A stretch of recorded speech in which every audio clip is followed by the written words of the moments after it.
Protoplanet Vesta for the brain that's on siesta. It's Rhyme and Reason 891. Here's your Rhyme and Reason. Oh, yeah. Hey there, Tony here. So, there's this little protoplanet named Vesta. You know that, right?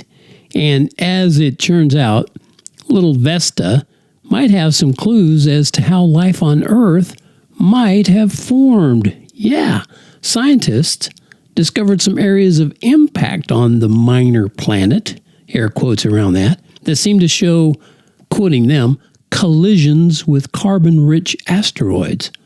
And of course, they emphasize that carbon is the essential building block to all life on Earth, from single cell to human.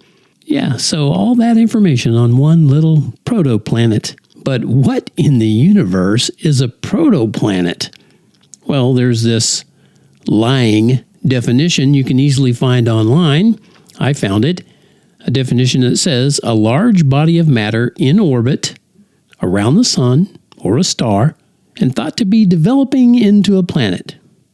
This analysis supported the view that the moon originated from a glancing collision between the Earth and another protoplanet 45,000 million years ago. Whoa, that's a long time. I don't even think my parents were alive back then. Anyway, you know what? Let's not listen to stupid descriptions and definitions like that, because they just love to bandy humongous numbers around in order to eliminate the possibility of a creator, of course, or a designer of the universe and life. After all, there's no evidence of any kind whatsoever that planets and or protoplanets existed 45,000 million years ago, because there's no evidence of any kind whatsoever that material things, in other words, matter, existed then. There's no evidence that any matter existed back then. And yet, there's oodles, and that's a lot. Those are words to describe numbers even bigger than millions. There's oodles of evidence to suggest that the Earth came into existence only thousands of years ago. Now, you don't have to look at any of that evidence. You can just choose to totally ignore it all. But I suggest you consider the consequences of that choice. Here's a little roundabout explanation for why I say that, too. When a human being dies, the same carbon that was there before death is still there. Yeah, all the ingredients, so to speak, are contained in that dead body. So, it's one of those things that should make you go, why is there no life in that remaining carbon? Because if it's the essential building block of all life on Earth, why does a carbon-rich body die and the carbon is still there and the body is dead? The person's dead. Now, I'm not a scientist, and I don't even play one on YouTube. I'm not a physicist, I'm not an alchemist or a biologist. I'm just a humble rhyme and reason guy. A guy who probably contains as much carbon as anyone in those other professions. I'm a guy who, like everyone else, has a time limit for my life here on Earth. But if and when my time to die arrives, my carbon will still be here.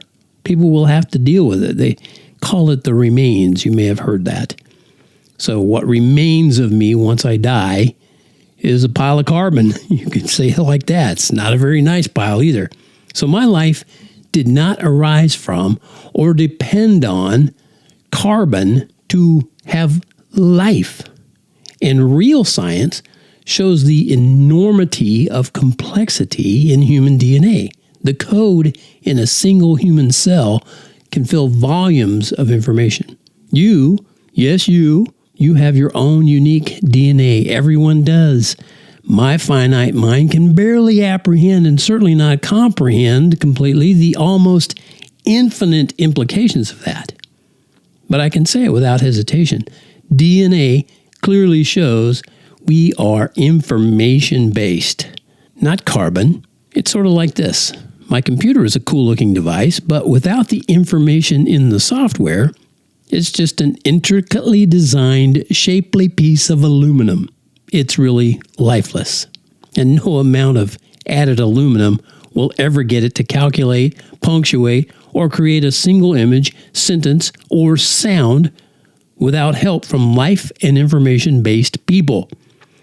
As I'm recording this, I'm using a computer and an iPad at the same time.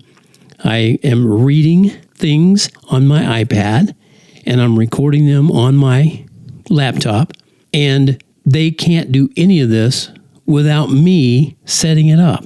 Yeah, that's just the way that works. I wish scientists who trust in carbon could get real and approach life from the information base. I believe they'd be better equipped to process that information, and they could build a much better understanding of life and love and design. And they wouldn't be looking for reasons why we exist on a protoplanet. Yeah, if only they could just capture life because of life.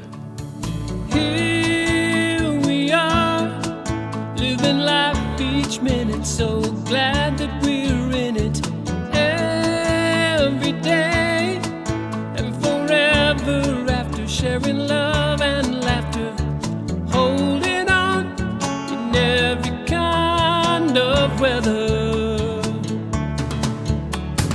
Here we stand while the clock is ticking, we're alive and kicking. Time moves on, but we must remember, keep a burning ember. Let's go out and capture life together.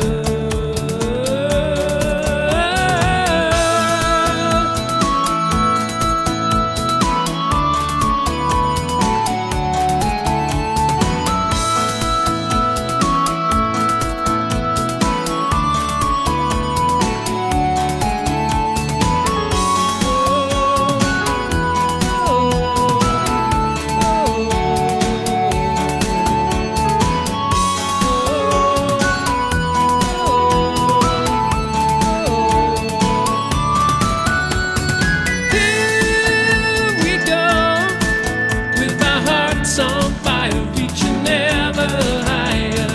Days go by, so we'll keep a token of the love unspoken.